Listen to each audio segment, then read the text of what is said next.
Juga baginda Nabi pernah mengingatkan, ala unabbiukum bi akbaril kabairi. Tidakkah kamu ingin aku kasih tahu tentang paling besarnya dosa besar? Bukan dosa besar, tapi akbar kabair, paling besarnya dosa-dosa besar. Allah sahabat Nabi menjawab, iya ya Rasulullah.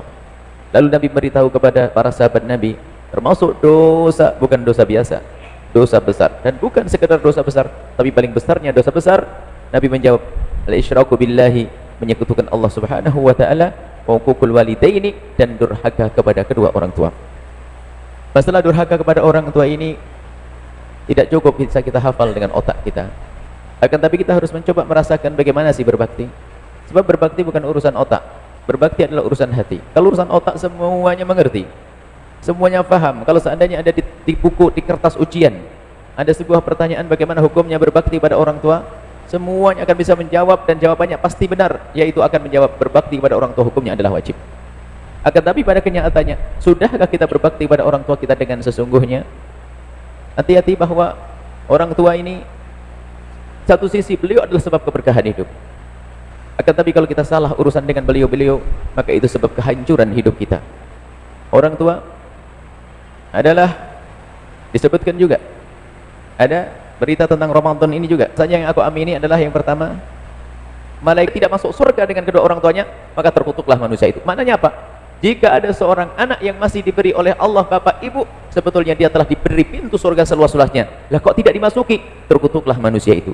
Bagaimana masuk pintu surga tersebut? Berbuat baik kepada orang tua, berbakti kepada orang tua. Dan memang betul yang namanya berbakti kepada orang tua ini bukan urusan otak, akal kita, tapi urusan hati.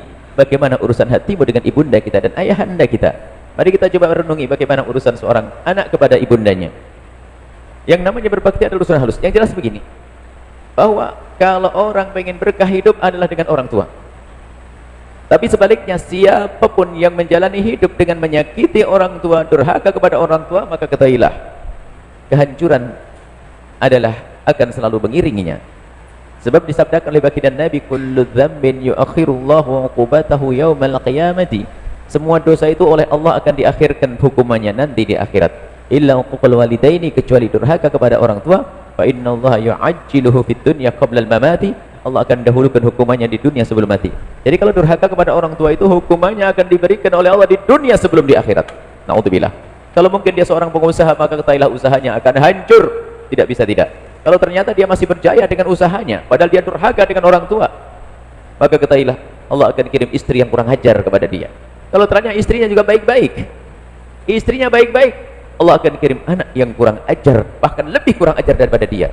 Ternyata anaknya baik-baik, tunggu, Allah akan kirim kawan yang bakal menyakiti dia dan dolim kepada dia. Kenapa? Durhaka kepada orang tua harus dihukum di dunia sebelum di akhirat.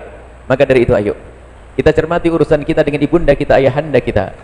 Karena justru baiknya ibunda dan ayahanda kita, inilah yang menjadikan kita sewenang-wenang, seenaknya sendiri. Karena kita tahu beliau kalau kita bentak tidak pernah marah, maka kita kadang sering membentak mereka. Lihat, mungkin karena kita tahu beliaunya sangat mudah memaafkan, maka kita juga seenaknya dengan orang tua kita. Hati-hati yang masih punya orang tua, jangan sampai ada di antara kita menyakiti orang tua. Ketahuilah, kalau seandainya ibunda kita berbicara dengan kita, kemudian kita mendekatkan telinga kita ke bibir ibunda kita, sehingga beliau tidak perlu mengangkat suara di saat harus bertutur kata kepada kita, maka ketahuilah, mendekatkan telinga kita ke bibir ibunda adalah seperti jihad di jalan.